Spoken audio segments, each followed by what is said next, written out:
Olá, meu irmão, minha irmã. Mais uma vez começa o programa Voz da Igreja.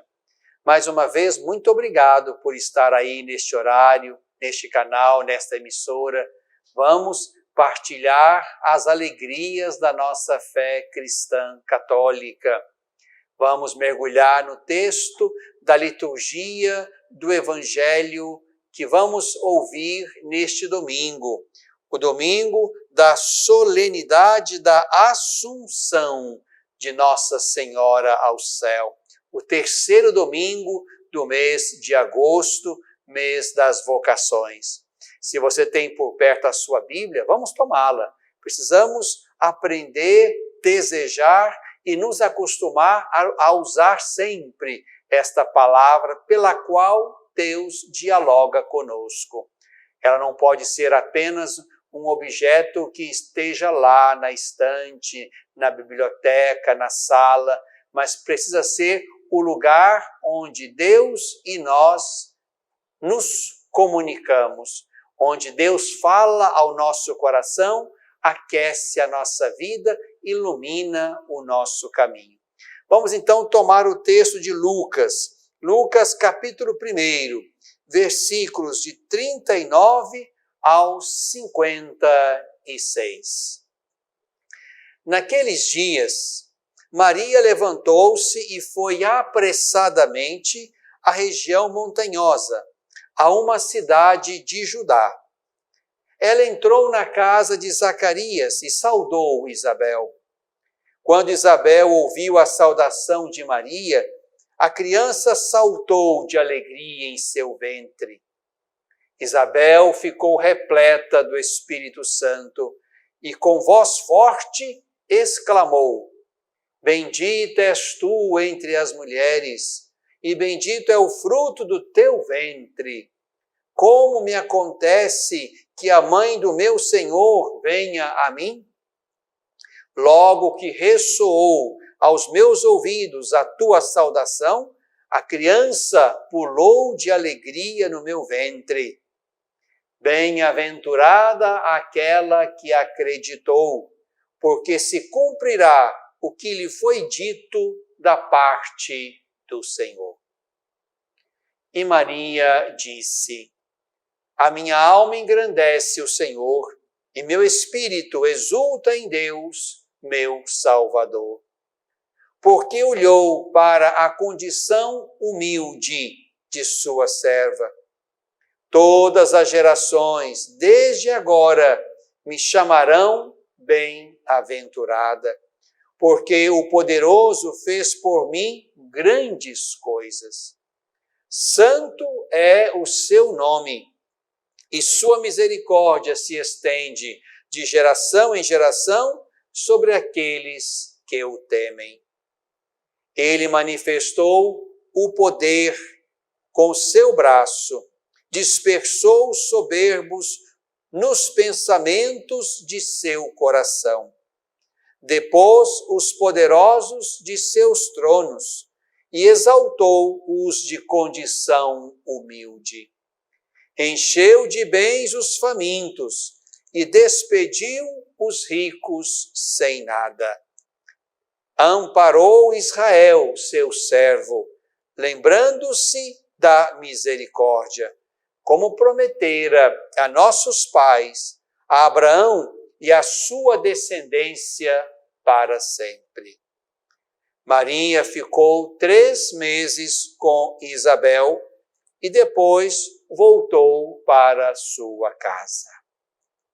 Meu irmão, minha irmã, este é o texto que lemos todos os anos no terceiro domingo de agosto, mês das vocações, e domingo no qual lembramos, celebramos e pedimos a Deus vocações para a vida religiosa e consagrada.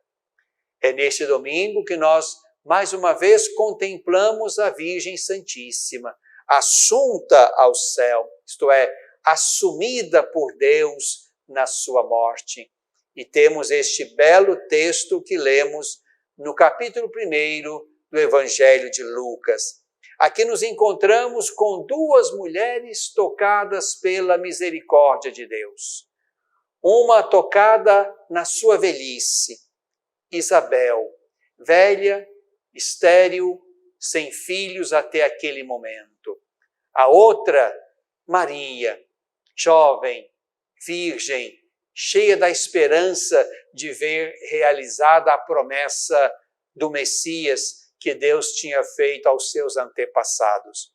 Duas mulheres visitadas pela misericórdia de Deus, cada uma no seu tempo, cada uma plena da misericórdia de Deus, é capaz então de reconhecer aquilo que Deus fez uma na outra. Isabel reconhece isto em Maria. Bendita és tu entre as mulheres, bendito é o fruto do teu ventre. Bem-aventurada aquela que acreditou, porque se cumprirá o que lhe foi dito da parte do Senhor. E Maria, igualmente, acredita naquilo que o anjo lhe tinha dito quando da anunciação do Verbo de Deus, quando diz que Isabel, parenta dela, já estava no 6º mês.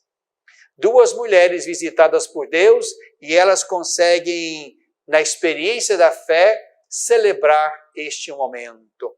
Aqui, neste encontro, nós, digamos assim, podemos perceber a potência da misericórdia de Deus, que age nessas duas e as torna fecundas.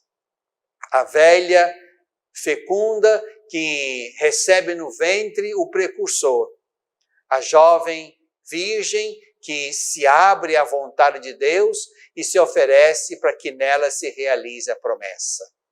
Duas mulheres visitadas pelo amor de Deus. Ambas humildes, por isso visitadas. Maria, diante da saudação afetuosa, diante do reconhecimento da ação de Deus nela, que Isabel consegue ver e elaborar, então Maria reage com o seu Magnificat.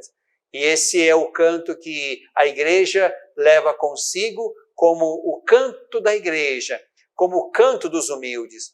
E aqui, por 2 vezes, nós nos deparamos com a certeza de que Deus visita os pequeninos e os torna benditos, bem-aventurados. Versículo 48.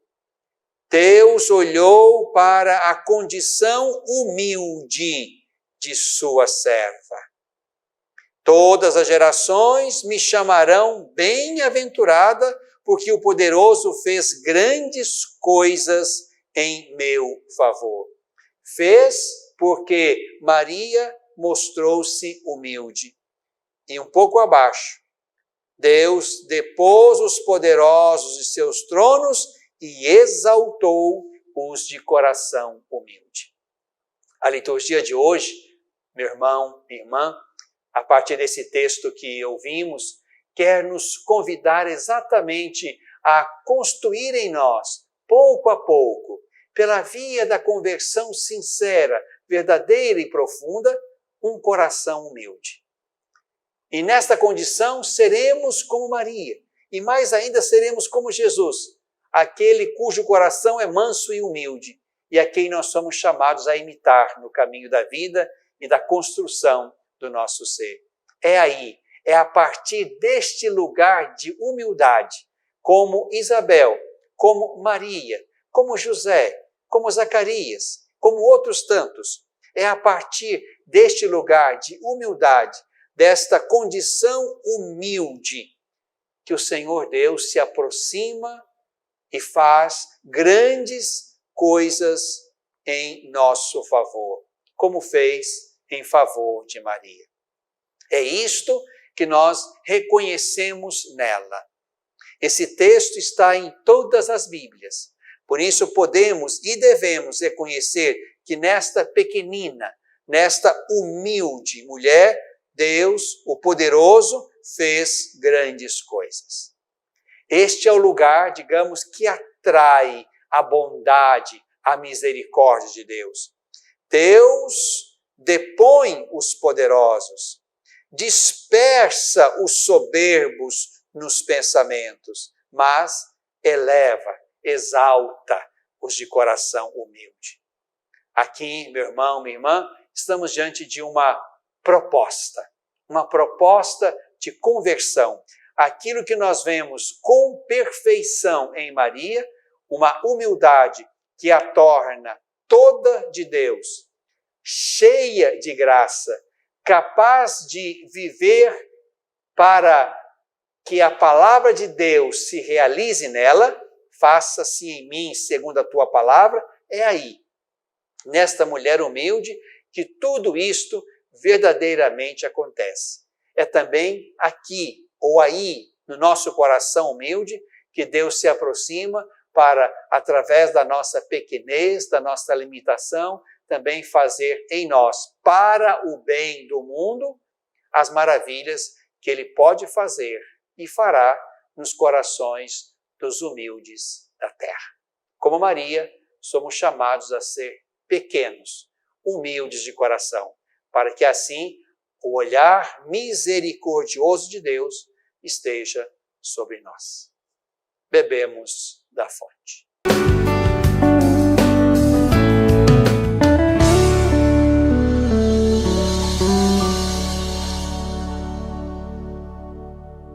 Você tem curiosidade sobre qual o seu chamado para esse mundo? Por que Deus te criou e qual o plano original dele para a sua vida? Então você precisa conhecer a teologia do corpo do Papa João Paulo II. Acesse www.mariadenazaré.com/teologia do corpo.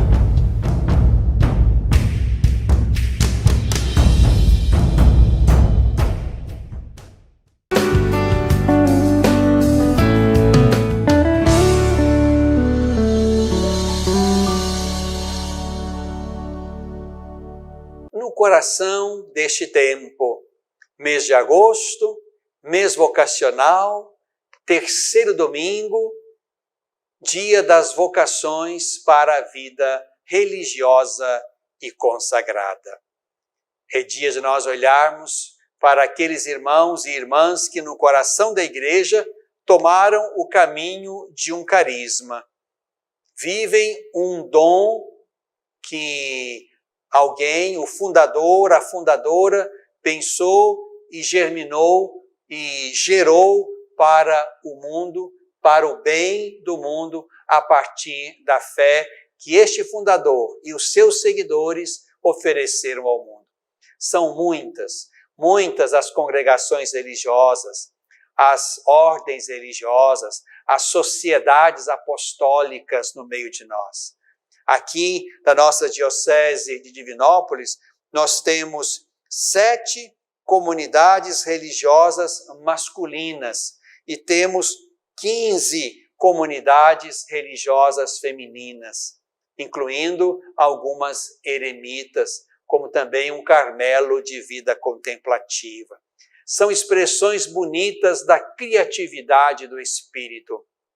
São carismas, são dons diversos, são lugares humanos diferentes para os quais Deus envia homens e mulheres, consagrados pelos votos da obediência, pobreza e castidade, vivendo a vida comunitária, então estão no coração da igreja como um presente, uma encarnação da misericórdia de Deus no meio do mundo que sofre. E essas muitas congregações, institutos, ordens religiosas, sociedades apostólicas estão aí, cuidando de crianças, cuidando de escolas, de creches, de asilos, cuidando da vida pastoral, cuidando de mulheres grávidas em situação de risco ou mesmo de resistência das suas famílias. Enfim, nós temos aqui e em toda parte a beleza da vida religiosa, da vida consagrada.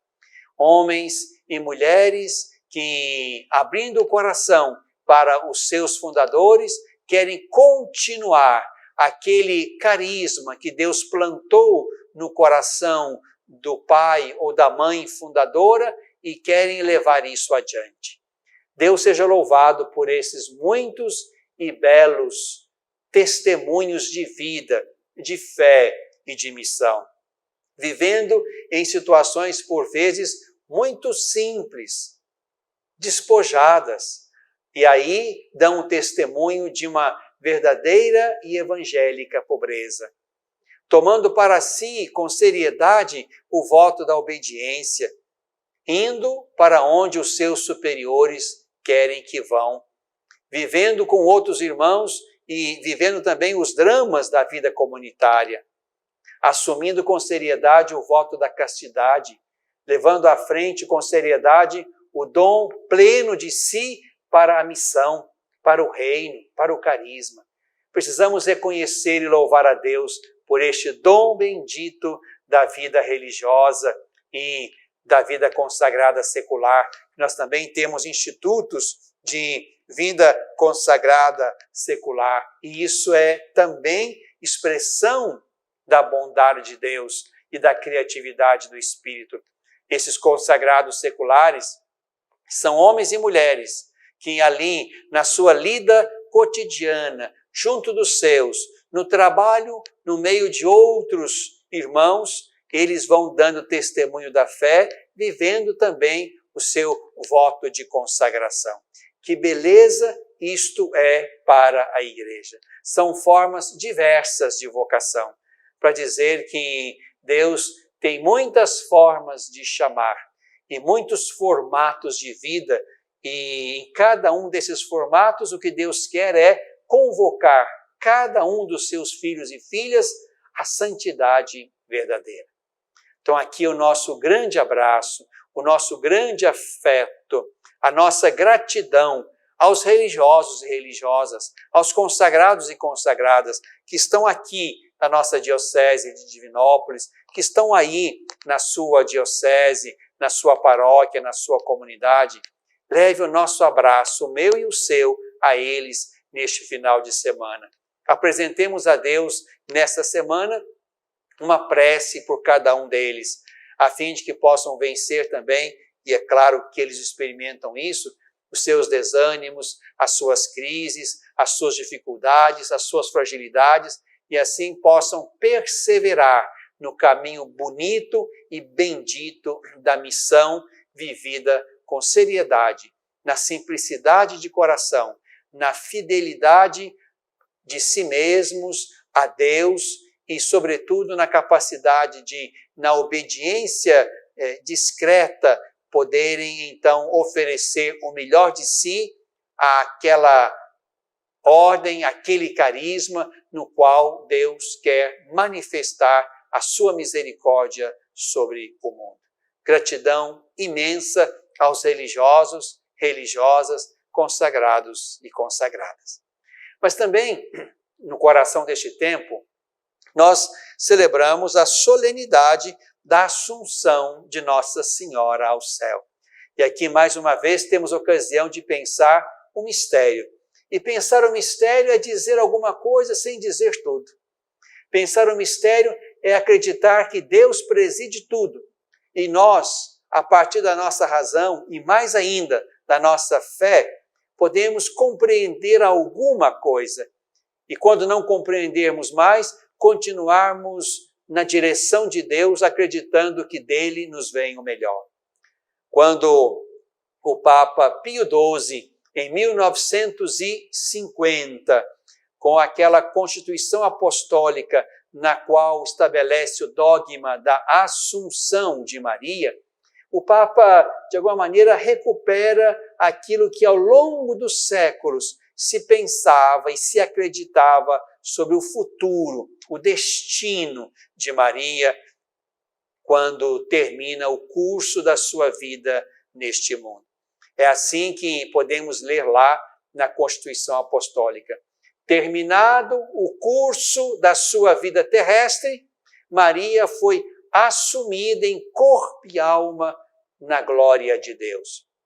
Assumida em corpo e alma porque tudo naquela mulher era bendito, era santo. O corpo, a alma, a mente, o coração era cheia de graça.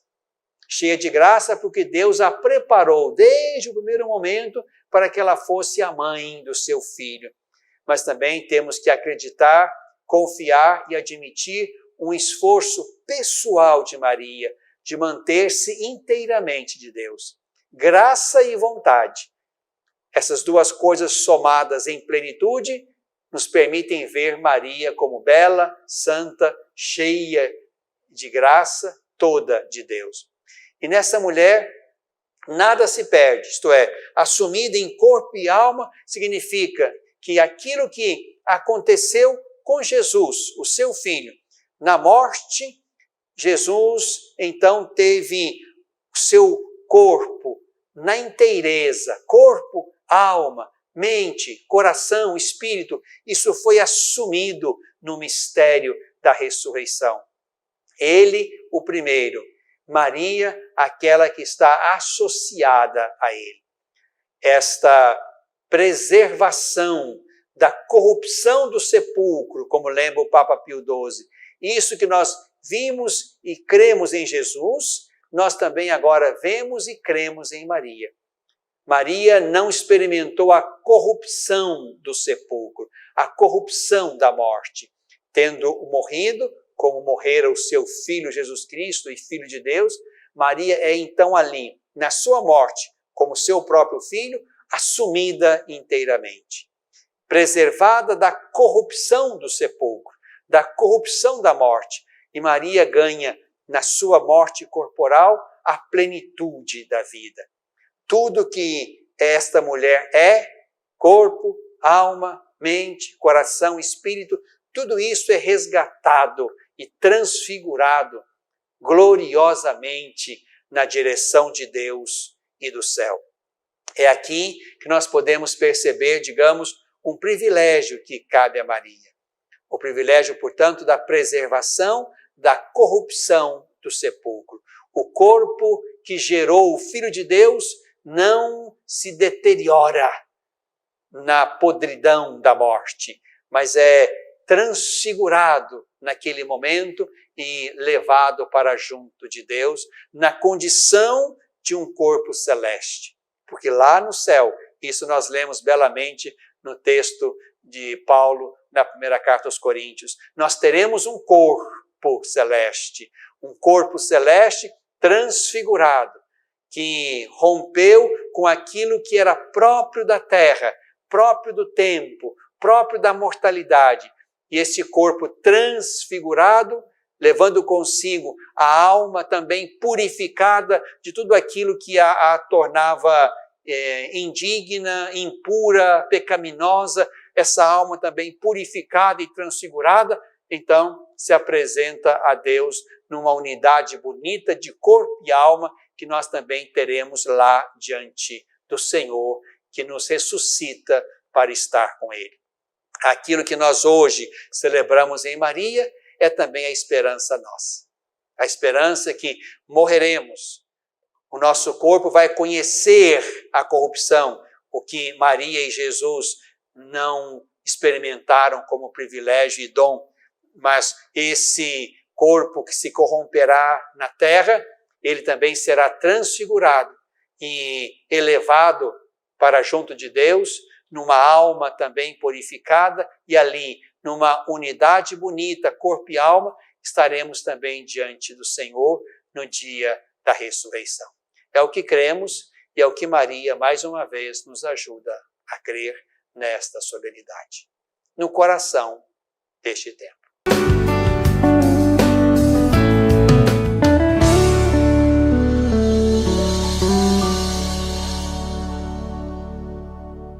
Olá, meu irmão, minha irmã, estou precisando da sua ajuda para que juntos possamos zelar pelas vidas dos idosos que estão lá no nosso lar dos idosos. Precisamos da sua ajuda para manter aquela casa.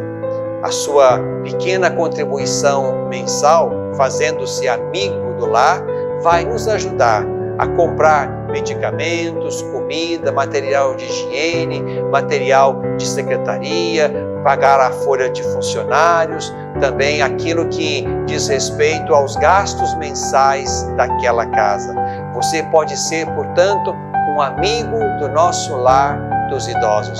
Aqui no telefone que está na tela, você pode então ter mais informações de como nos ajudar nessa obra de cuidado da vida. Ajude-nos, é o nosso pedido. Obrigado pelo seu sim.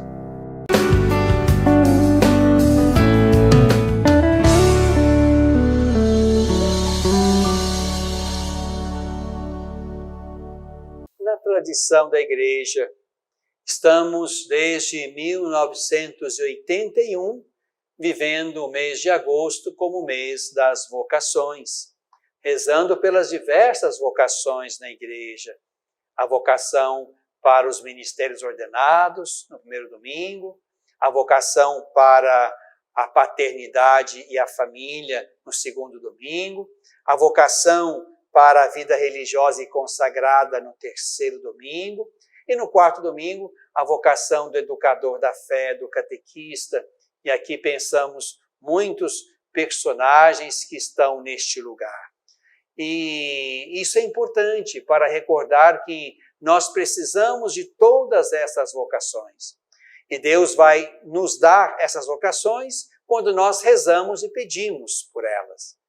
Por isso é importante que nós não deixemos de rezar. Deus responderá a uma comunidade que reza e que pede. Já ensinava isso São João Paulo II.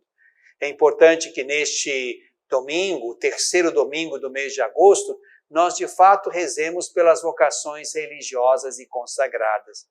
Por que será que muitas casas de formação, muitos conventos masculinos e femininos estão vazios? Estão com membros envelhecidos? É porque estão faltando respostas positivas a um Deus que chama. É porque talvez esteja faltando o estímulo à escuta.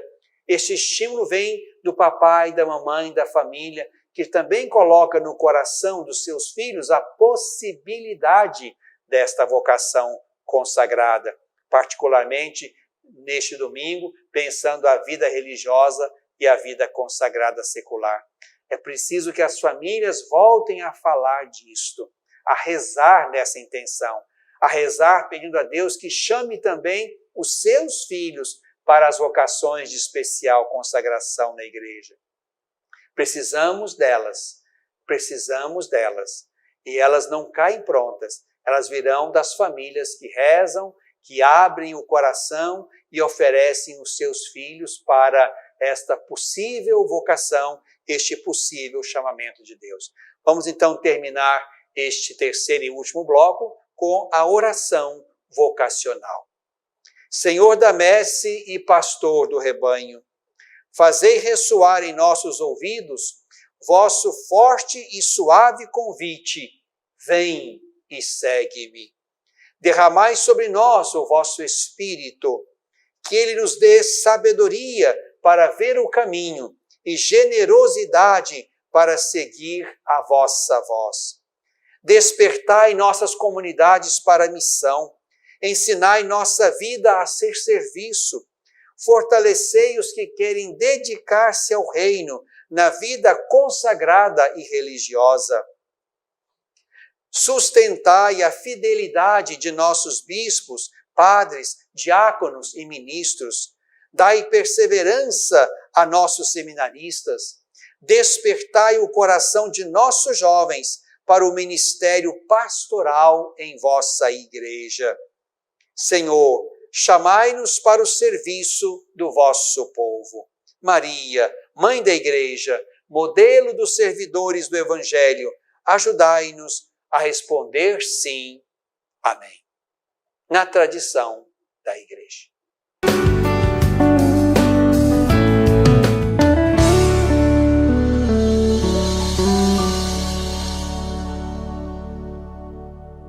Você tem curiosidade sobre qual o seu chamado para esse mundo? Por que Deus te criou e qual o plano original dele para a sua vida? Então você precisa conhecer a teologia do corpo do Papa João Paulo II. Acesse www.mariadenazaré.com/teologia do corpo.